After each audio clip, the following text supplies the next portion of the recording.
What's up, everybody? Welcome back to It Came From Beyond the Video Store Shelves. In this week's episode, we're going to be talking about a haunted house movie from 1987.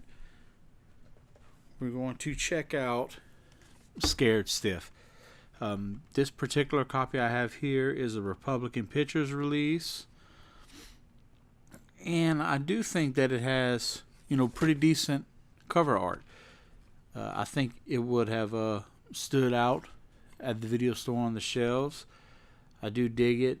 It would have definitely convinced me to check this out, to rent it, and see what this movie was all about. So let's talk a little bit about what Scared Stiff is about. So you have this plantation owner, George Matheson, who at the beginning of this picture is selling slaves, or attempting to sell some slaves, whenever he finds out that he has some other slaves back at his house that are holed up in his attic, that they are trying to revolt against him.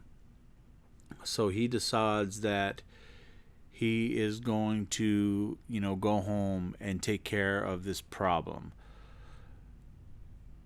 So George is headed home, at which point they show you that George's wife has taken side with the slaves. She has made friends with them. So she's on the lookout for these guys, and they're in the attic, and they're trying to perform some kind of ritual to curse George.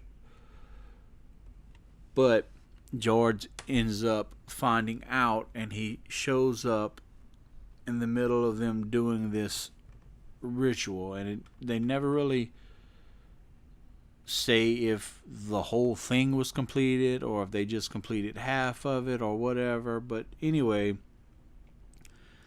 the main slave, the older gentleman who seems to be in charge of conducting this ritual, gives Mrs. Matheson this,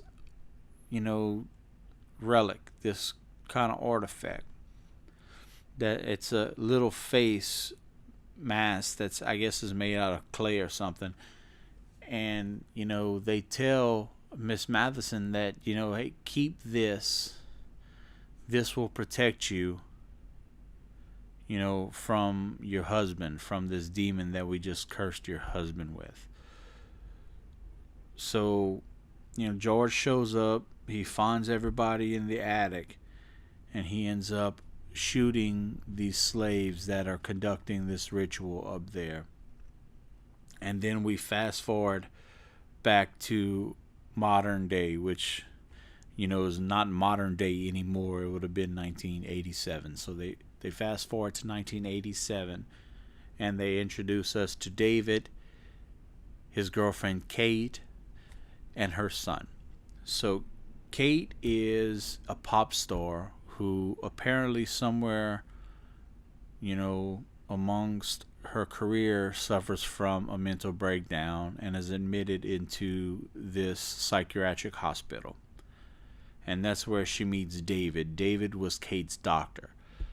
And they end up falling in love now that Kate is no longer a patient of David's. They decide that they're going to try to take their relationship to this next level, and David buys this big ass house to fix up for himself, Kate, and her son. Unfortunately, the house that they're purchasing is George Matheson's former house.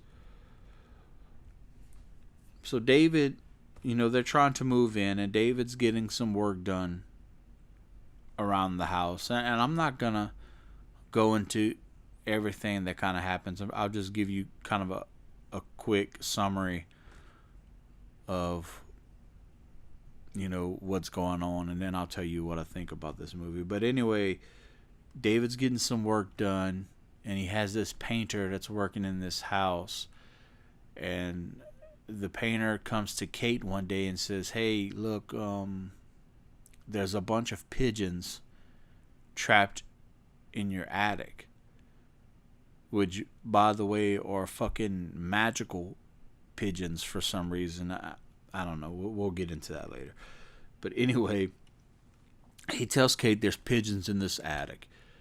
And Kate and David aren't aware that this house even has an attic because the doorway has been covered up. It's been boarded over, and they wallpapered over and all kind of that crap, so you couldn't get into the attic any longer. Anyway, the guy shows Kate where the attic door used to be, and she tells David. And one night, David's in there before Kate and her son move in. He's staying at the house alone, trying to get everything ready and finish up on these repairs and all this other crap. But, these birds in the attic is getting on his nerves. He can't sleep. So he decides that he's going to go rip out this wall and check it out. And in there, he finds not only a shitload of magic pigeons, but some shit that was left there from the Matheson's time. Apparently, this house has been abandoned, since way back when. Anyway, he finds Mrs. Matheson's diary along with, some clothes and shit, and he finds a song that George Matheson was working on, because apparently he was some kind of musician / slave owner. So, he owned and beat slaves, but also played piano. So he had some sheet music up there. And, when Kate finally moves in, he tells her, hey, look, I found, all this cool stuff upstairs. Check this out. Check this diary out. And because you're a musician, check this sheet music out, this song that I found up there. And that's when all the weird shit starts happening. That's when the spooky stuff starts happening. So, David's reading this diary, and Kate decides at one point that she's going to play this sheet music that they found on her piano. And while she's playing this sheet music, she sees a reflection of George Matheson, in the glossy paint finish of her piano. And that's kind of the start of Kate seeing the apparition of George around the house, which for some reason makes her horny. It's like she'll see the ghost, and at first she'll be scared, and then she gets turned on, and she'll start, molesting David. The first time she sees him, she turns around, and David's kind of standing in the hallway, and they start fooling around. And there's another point where, she goes downstairs, and the ghost is playing the song on piano. And then the piano wakes David up, and he goes down, and they start fooling around and shit. But pretty much every time she sees this ghost, she gets fucking horny for some reason. They never explain it. And so she's seeing this ghost around, and weird things is also happening to Kate's son. Kate's son is not happy in this house. Weird stuff's happening. He's having run-ins with these pigeons for some reason that have something to do with the ghost and this ritual that was performed. They never explain it, but the magical pigeons are, all over the place in the movie for some reason. But things start to take a turn for the worse. Kate begins to confide in David of these things that she's seeing this guy around the house, and they find these old pictures of George, and she's like, this is the fucking dude I'm seeing. I'm not just having hallucinations. It's this fucking dude that I'm seeing around the house. And David is trying to blow it off as, you're having a relapse with these mental issues that you had, because there's so much shit going on.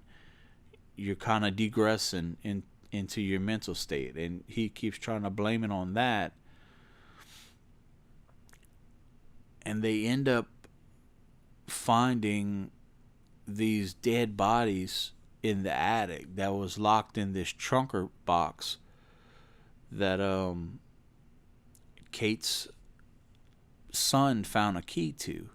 So they unlocked this box, and there's bodies in there, which would end up being George Matheson's son and his wife that he killed after this relic was broken. This fucking relic that the slaves gave her broke, so she was no longer protected, and George Matheson ended up killing both of them and locking them in this fucking trunk. So they find these bodies, and this shit's freaking Kate out, and David's kind of trying to push everything under the rug almost. But then David starts acting, progressively more violent and hostile towards Kate, which you would come to find out that he is being possessed by George Matheson. And it's making him be violent towards his family. He's wanting to hurt Kate. He's wanting to hurt Kate's son. And, Kate's trying to find help. She's trying to get help from, a police detective. She's trying to get help from other people. It's not working. She decides that, she's going to leave. She's trying to leave David. She's trying to get the fuck out the house because she knows something isn't right. And that's when this movie kind of takes a turn for the worst, in my opinion. And that's pretty much all I'm going to tell you about the plot of the movie, because it's just, there's so many fucking circles and loops and paths in this film. It would take forever to explain the whole movie to you. But anyway, Scared Stiff is one of these movies that is just a bunch of random shit all jammed into one film. When you watch this, it feels like the writer or the director would just watch other movies and take notes. There's one part in this film where Kate's son is outside, and these fucking magic pigeons are on the roof watching him play, and he's playing with these dump trucks and these little Hot Wheel cars and shit in this big mound of dirt in the backyard. And these pigeons show up, and all of a sudden all of his cars and all of his toys start working by themselves. For no reason. They never explain it. It has something to do with these fucking magic pigeons that make no sense. But that was pretty much it. It totally didn't make sense. And it's like they were watching fucking E.T. or something, and they're like, oh, that's cool. We're going to put that in our movie. We're going to make fucking toys work by themselves. That'll be awesome. And then there's this other weird fucking dream sequence where all the shit kind of hits the fan, and Kate kind of realizes what's happening to David and that he's possessed, and David transforms into this demon looking thing, and he's progressively getting worse. And all of a sudden they're in this dream realm where they go back in time, and Kate's trying to escape with her son, and she goes to escape into the attic, and now all of a sudden the attic is this long fucking hallway, this long corridor with all these doors, and every fucking door brings them to somewhere weird, and there's shit appearing in the hallway, just weird ass dream sequence type thing where it's like they watch Nightmare on Elm Street and they're like, oh, we're gonna fucking take that, or we're gonna use that shit, you know? And that's what they did. And just like fucking possessed David will be here, and then she'll turn around and run, and then he'll be here, and then he's back over here, and then they have this giant fucking Indian head lamp chasing them, and then there's a piano chasing them down the hall, and there's the dead painter, and it makes no fucking sense. No fucking sense whatsoever. This movie has no fucking plot to it, really. It makes no sense at all. And they're just random shit like that throughout, really the whole movie. That's just not rational. It's not well thought out, Like, for instance, the whole, curse that was put on this guy by the slaves. It's like, okay, we're going to do this ritual, and it's going to turn this man into this demon because he's a fucking piece of shit slave owner. We're going to curse him. But we're going to give this amulet to his wife because, she's a nice person and this will protect them. But, like, all the curse did was make him kill his family. So it really didn't fucking make sense.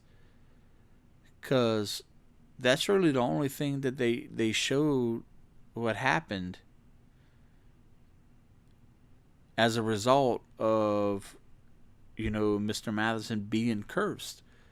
That's all he did was kill his wife and kid and turn into this monster. That's all they showed happened from this curse. So what was even the point of cursing him if all the curse does was make him want to kill his family? But then you gave the family this amulet to protect him, which they ended up breaking, so that didn't fucking do you no good. So anyway, at the end, they find both parts of this amulet and they fucking put it back together, and then this African tribe shows up with some spears, and they spear the fucking possessed David monster, and he kills it. And then Kate is, pops back up into the 80s, and that should have been the end of it. The monster should have been dead. But it wasn't, because she goes to leave, and there's fucking possessed David again. So what was the whole point of the amulet? Because if you fix the amulet, the tribe came, they killed the monster, you should be protected. But she wasn't protected because fucking David was still possessed. So that shit didn't make sense. The whole fucking dream sequence doesn't fucking make sense. And then, all this shit happens. And at the end of the movie, apparently she loses her shit after it's all said and done, and she gets readmitted into this, psych hospital. So the end of the movie shows her son go and visit her, in the loony house. And as he's leaving, he runs into this doctor that looks just like George Matheson's.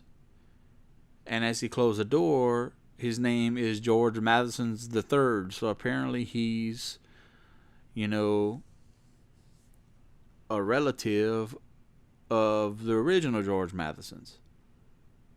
Which makes no fucking sense. And he's a doctor at this psychiatric ward that David was a doctor at the same psychiatric ward. Nothing about this movie really makes sense, man. There is no fluid plot to this. It's just all over the place. Like I said, it looks like they took a bunch of random shit and crammed it into one movie. The bad part is it's filmed well. If that makes sense. And I'll kind of try to explain what I mean by that. The movie looks good by the way it's shot.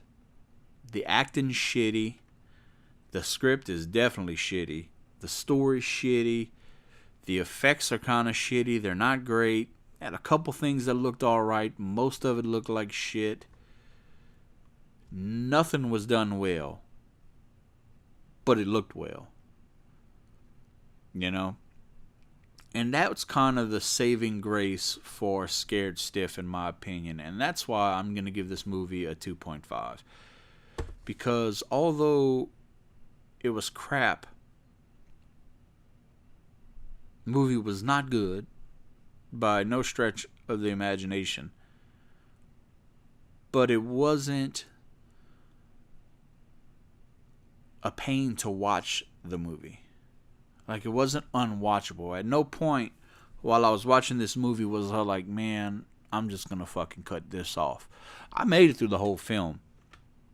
You know, this flick really had a chance to kind of find itself and just have a little bit better story and be a decent movie, but it didn't. But it was shot very well, which I give it to Scared Stiff, and that's kind of what makes this worth a one-time watch, in my opinion. I will never watch this again. But if you're looking for just like a bad movie, if you enjoy watching just shit horror movies to kind of rip on them and you want to, you know, pick on them a little bit and just watch something out there that's not good, Scared Stiff is for you. Because it is a watchable movie. It's bad, but it's watchable, you know, in the same token. It's not something that you would regret watching, but it's also not something that you would enjoy watching. And that's kind of the feeling that I got from Scared Stiff. It just didn't go nowhere. It didn't have a good point. It just didn't have good writing on this film. With a little better writing, it would have been a much better movie. But anyway, that's going to be it for this week's episode. Again, we watched Scared Stiff from 1987. Did not enjoy it. I watched it. It was worth a one-time watch, you know. And it's just fucking out there, man. It's almost hard to explain how fucking weird and nonsensical that this movie is. You would kind of have to watch it for yourself. Of course, you could always track down the VHS. I don't believe that this is an expensive movie. I think you could grab it for under like $10. Amazingly, there's a company out there that thought it would be a good fit to put Scared Stiff on Blu-ray. So, yeah, Arrow actually did a Blu-ray release of this film, which I don't watch a whole bunch of Blu-rays, but I wouldn't mind tracking down a copy of the Arrow Blu-ray of this just so I could watch it, you know, any kind of commentary or behind the scenes of the making of this movie, just so I could find out what the fuck were y'all thinking. What story were you trying to tell because you did not get it done? You know, that would be interesting to check out whatever fucking backstory they have to this, because it is just fucking strange. Watching this would make you think, like, how the fuck did y'all get funding and make this movie? Which is sad because it looks good. It's filmed well. But it's like, man, this makes no fucking sense, dude. It's like it's almost like they didn't fucking have a script and they just saw all this shit from other movies and like, we're gonna put it all to fucking together and we're gonna make our own movie and we're gonna call it Scared Stiff, and that is exactly what they did. So let me know in the comments below, man, if you've ever seen this, what you thought about it, you know, if it's something you're gonna check out. And yeah, feel free to follow the channel, like the videos. We still got a shitload of tapes to go, man. We're going to try to do one every week or so. I've been kind of, sometimes, you know, it'll take me a couple of weeks to do an episode. Sometimes I'll do a couple a week, you know. I'm bad with schedules, man, so we're all over the place. But anyway, hang in there. We got a bunch left to go. Thank you guys, you know, as always, for watching. I appreciate it. And until next time, man, you guys take it easy.